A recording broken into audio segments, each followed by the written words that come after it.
विश्व आर्थिक मंच के 48वें सम्मेलन का उद्घाटन पीएम मोदी के कीनोट स्पीच से हुआ। पीएम मोदी ने रखी अपने मन की बात। दावोस के मंच से पीएम मोदी ने दमदार तरीके से दुनिया के सामने अपनी बातें रखी। उन्होंने दुनिया के सामने 3 महत्वपूर्ण मुद्दों को उठाया, जिससे कई बड़े देश कटघरे में खड़े हो गए। उन्होंने कहा कि इस वक्त दुनिया के सामने 3 बड़ी चुनौतियां हैं और ये चुनौतियां हैं जलवायु परिवर्तन की, ये चुनौतियां हैं आतंकवाद की और तीसरी चुनौती है आत्म केंद्रित होने की। पीएम मोदी ने इस बात पर भी जोर दिया कि आतंकवाद जितना खतरनाक है उससे भी खतरनाक है गुड टेररिस्ट और बैड टेररिस्ट के बीच अंतर को देखना।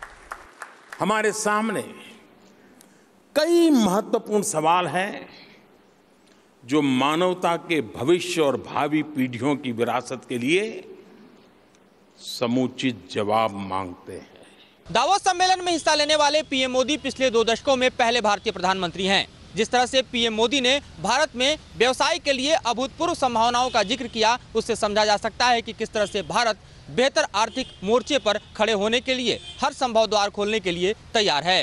राकेश रावत के साथ Madhurendra Kumar, news Nation, Delhi. NDA से अलग होकर शिवसेना ने आगामी 2019 लोकसभा चुनाव अकेले के दम पर लड़ने का फैसला लिया है। अकेले चुनाव लड़ने का फैसला शिवसेना ने कार्यकारिणी की बैठक के बाद किया। शिवसेना ने यह भी साफ किया कि अगला विधानसभा चुनाव भी पार्टी अकेले ही लड़ेगी। उद्धव ठाकरे ने महाराष्ट्र और महाराष्ट्र के बाहर हिंदुत्व के विचारधारा पर ही चुनाव लड़ने की बात कही है। उन्होंने कहा कि पार्टी की हार होती है या जीत, यह ज़रूरी नहीं, पार्टी की विचारधारा ज़रूरी है। पिछला चुनाव शिवसेना और बीजेपी ने अकेले ही लड़ा था, पर चुनाव परिणामों के बाद सत्ता समीकरण के चलते दोनों पार्टियों ने हाथ मिलाया और महाराष्ट्र में बीजेपी शिवसेना के गठबंधन की सरकार बनी।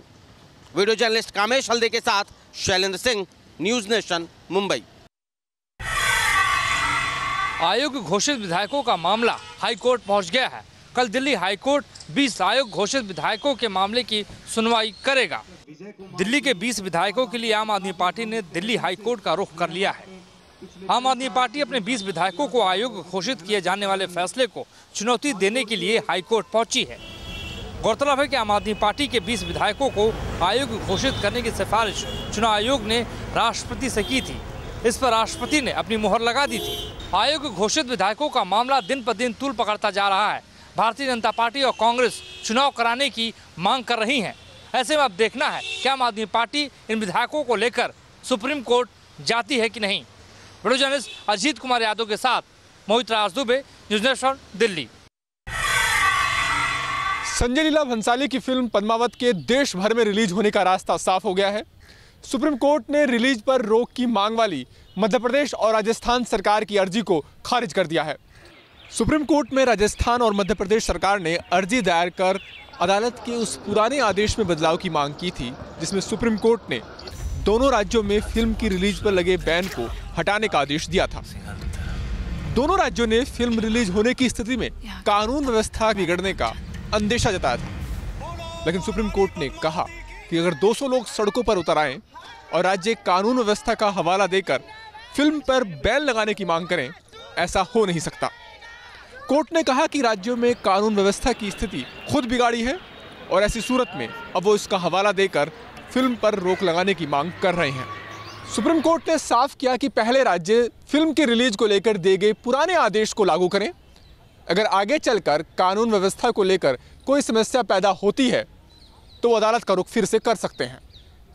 वीडियो जर्नलिस्ट मुकेश झा के साथ अरविंद सिंह, न्यूज नेशन, दिल्ली।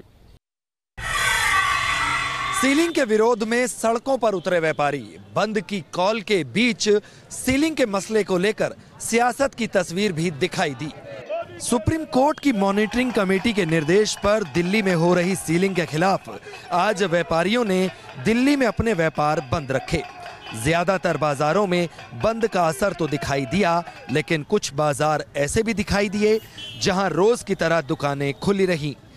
पहले दिन बंद को व्यापारी सफल बता रहे हैं और सीलिंग पर ना झुकने का संदेश देकर अगली रणनीति की तैयारी में जुटे हैं।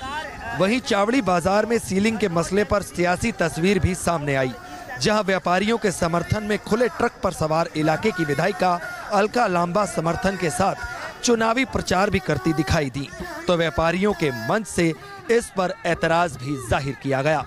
सीलिंग के मसले पर एक दिन के बंद की इस कॉल के बाद भी ये मामला शांत पड़ता दिखाई नहीं दे रहा और इस पर सियासत भी जमकर हो रही है। वीडियो जर्नलिस्ट चेतन शर्मा के साथ Suraj Arora, news nation, Delhi. Jammu Kashmir assembly में आज पाकिस्तान द्वारा बॉर्डर पर किए जा रहे सीज फायर वायलेशन का मुद्दा गूंजा और विपक्ष ने बॉर्डर पर लोगों को हो रही परेशानी के लिए सरकार को जिम्मेदार ठहराया। हाउस शुरू होते ही विपक्षी दल हंगामा करना शुरू हो गए और सरकार के खिलाफ नारेबाजी करने लगे। विपक्षी दलों ने सरकार पर बॉर्डर के लोगों की अनदेखी का आरोप लगाया।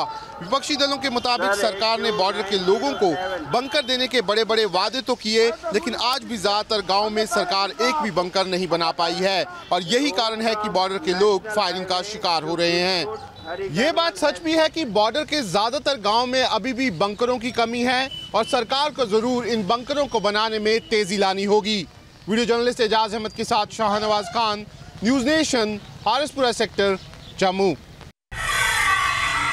जहां आज तक मिलिटेंट कमांडर जाकिर मूसा के वीडियो सोशल नेटवर्किंग साइट्स पर वायरल हो रहे थे, वहीं आज नॉर्थ कश्मीर के बारामूला में जाकिर मूसा के पोस्टर्स हर जगह पर लगे हुए दिखे। बारामूला के वतरगाम इलाके में आज सुबह सवेरे मिलिटेंट कमांडर जाकिर मूसा के पोस्टर्स लगाए हुए मिले। ये पोस्टर्स दीवारों और इलेक्ट्रिक पोल्स पर लगे हुए थे। इन पोस्टर्स पर जहां जाकिर मूसा की तस्वीर छापी गई थी, वहीं इन पोस्टर्स पर no to nationalism, no to democracy और कश्मीर बनेगा दारुल इस्लाम भी लिखा हुआ था। सिक्योरिटी एजेंसीज ने इन पोस्टर्स की इन्वेस्टिगेशन शुरू कर दी है। वीडियो जर्नलिस्ट मोहम्मद यूनिस के साथ इदरीस लोन, न्यूज़ नेशन, श्रीनगर। पश्चिम बंगाल में आज मनाया गया नेताजी सुभाष चंद्र बोस का जन्मदिन। नेताजी को श्रद्धा अर्पित करने के लिए 23 जनवरी यानी कि उनके जन्मदिन के अवसर पर उनके पुश्तैनी घर पे सुबह से ही आम लोगों की भीड़ होती है। यही नहीं, पश्चिम बंगाल में हर राजनीतिक पार्टी उनके जन्मदिन को मनाती है। उनके परिवार वालों ने केंद्र सरकार से मांग की है कि 23 जनवरी को देश प्रेम दिवस घोषित किया जाए। केंद्र सरकार हो या राज्य सरकार, दोनों ने ही नेताजी सुभाष चंद्र बोस से जुड़े हुए फाइलों को डिक्लासिफाई किया है, लेकिन नेताजी के परिवार वालों का मानना है कि दोनों ही सरकारों को कुछ पुराने छुपे हुए राज को सामने लाने के लिए और भी ज्यादा काम करना होगा। वीडियो जर्नलिस्ट सुमित सरकार के साथ कोलकाता से Devyani Choubey, News nation. Delhi NCR में बदल गया है मौसम का मिजाज। तेज बारिश के बाद दिल्ली में एक बार फिर हो गई है कड़ाके की ठंड। दिल्ली में पिछले कुछ दिनों से जनवरी के महीने में मार्च जैसी गर्मी हो रही थी, लेकिन आज दिल्ली समेत गुरुग्राम, गाजियाबाद, नोएडा और एनसीआर में हुई जोरदार बारिश के बाद मौसम ने एक बार फिर करवट ले ली है। राजधानी दिल्ली में आज हुई बारिश से मौसम एक बार फिर सर्द हो गया है। वहीं न्यूनतम तापमान सामान्य से 4 डिग्री कम 22.7 डिग्री सेल्सियस दर्ज किया गया।